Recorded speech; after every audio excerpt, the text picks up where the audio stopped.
Rich Dad Poor Dad was published in 1997. It has sold over 40 million copies. It is still the best-selling personal finance book of all time.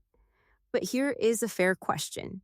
A book written back in the 90s, does any of it actually still hold up in 2026? And I will be honest with you, some of it does not. The real estate advice is dated, and a few of its claims were always shaky. But 5 of its core lessons are arguably more true today than the day they were written. So today, I am going to walk through those 5 lessons, attach real 2026 numbers to each one, be honest about what to ignore, and show you exactly how to apply the good parts this week. Lesson 1. The rich do not work for money. They make money work for them. Let me make that concrete with 2 workers. Both put in 40 hours a week. The first one's paycheck covers his bills, and that is the end of it. Nothing is left over, and nothing is working on his behalf. The second worker puts in the same 40 hours, but he also automatically invests $400 a month into low-cost index funds. And that $400 works for him around the clock. While he sleeps, while he is on vacation, while he is doing literally anything else. Here is the power of it. At a 7% average annual return, $400 a month grows to more than $300,000 in 25 years. The first worker can only ever sell more of his hours, and he has a limited number of hours. The second worker built something that grows whether he shows up or not. That is the entire difference between a paycheck and wealth. Lesson 2. Understand the difference between an asset and a liability. This single idea changed how an entire generation thought about money, and it is beautifully simple. An asset puts money into your pocket. A liability takes money out of it. So picture this. One person buys a brand new car on a 72-month loan.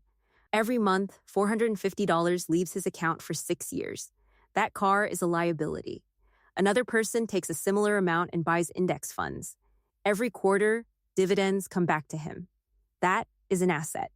The question Robert Kiyosaki asked back in 1997 still cuts perfectly in 2026. Before you buy something, ask one thing. Is this adding to my asset column or subtracting from it? That one question, asked honestly, would fix most people's finances on its own. Lesson 3. Mind your own business. Now, Kiyosaki does not mean quit your job and gamble everything. That is a common misread. He means build something that earns income outside of your job. In 2026, that looks like dividend stocks, rental income, a small side business, or a content channel. You keep your paycheck for stability, it pays the bills, and keeps the lights on. And alongside it, quietly, you grow your assets. The job funds the life. The assets build the freedom. The mistake most people make is pouring 100% of their energy into the job and 0 into building anything of their own. Lesson 4. Understand how taxes treat different kinds of income. This one is genuinely important and most people never learn it. Employees are the most heavily taxed group in America. Between payroll taxes, federal income tax, and state income tax, many people lose 30 to 40% of what they earn. And here's the painful part. For an employee, that tax comes out first, before the money ever lands in your account. You never even touch it. Business owners and investors are taxed very differently, often later and with access to legal deductions that employees simply do not get. Now, I am not telling you to go start a corporation tomorrow. That is not realistic for most people. But simply understanding that wages, dividends, and business income are each taxed in completely different ways. That is the first real step toward keeping more of what you make. The tax code is not neutral. It rewards certain kinds of income. Knowing which is power. Lesson 5. Work to learn, not just to earn. Let me show you this one with 2 people early in their careers. The first one takes every job that pays the most money right now. That is his only filter, the biggest paycheck. But he never builds a real transferable skill. He just rents out his time to the highest bidder. The second person makes a different choice. She takes a slightly lower paying role, specifically because it will teach her finance, marketing, and how a business actually operates. 3 years later, she is earning more than the first person. Because she invested in skills, not just in this year's salary. Here is the mindset shift. Your own earning power is an asset too. Maybe the single biggest asset you will ever own. And like any asset, it grows when you invest in it. Now, I promised I would be honest about what does not hold up. So let me do that. The book's specific real estate advice assumes a market that frankly does not exist anymore. Prices, rates, and access have all changed dramatically, and Kiyosaki's idea of good debt gets genuinely dangerous in the wrong hands. Debt is only good when the asset it buys reliably out earns the interest, and that is far rarer and riskier than the book makes it sound. So here's how to read this book in 2026. Take the principles. Leave the specific 1997 tactics.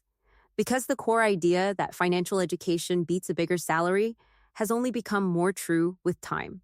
So let me turn these 5 lessons into 4 concrete moves you can make this week. Step 1. Start your asset column, even if it is tiny. Open a brokerage account and buy your very first index fund, even $50. The habit is what matters far more than the amount at this stage. Fidelity and Schwab both have 0 minimum accounts. Step 2. Run the asset versus liability test on your next big purchase. Before you buy, just ask the question, will this put money in my pocket or take money out? Be honest with yourself. That one question changes decisions. Step 3. Pick one skill to learn in the next 90 days. Not a vanity certificate. A real marketable skill, data analysis, sales, financial modeling, public speaking. Something that measurably raises what the market will pay you. Step 4. Audit one liability and kill it. Find the single payment draining you most each month. And make a concrete plan to end it this quarter. Turn one liability off and redirect that money into your new asset column. Rich Dad Poor Dad is not a perfect book, and you should not treat it like scripture. But its central lesson, that what you understand about money matters more than what you earn, has never, ever been more true than it is right now. This video is for educational purposes only and is not personalized financial advice. Subscribe, we post every day. Next, the estate planning mistakes 67% of Americans are making and the single afternoon that protects your family. See you Monday.